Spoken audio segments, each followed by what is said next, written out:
তারপর H2 নিচে, বুঝছেন? আমরা চলে যাব এখন চলে যাব হচ্ছে অ্যাকর্ডিয়ান।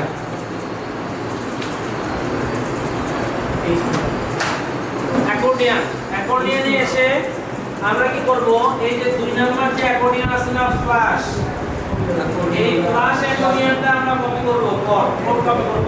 হ্যাঁ,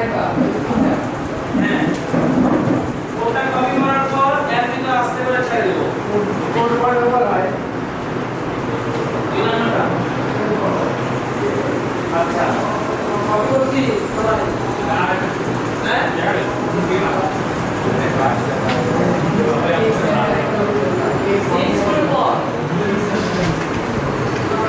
স্যার বুস্টার পেজে কোথায় গেলেন?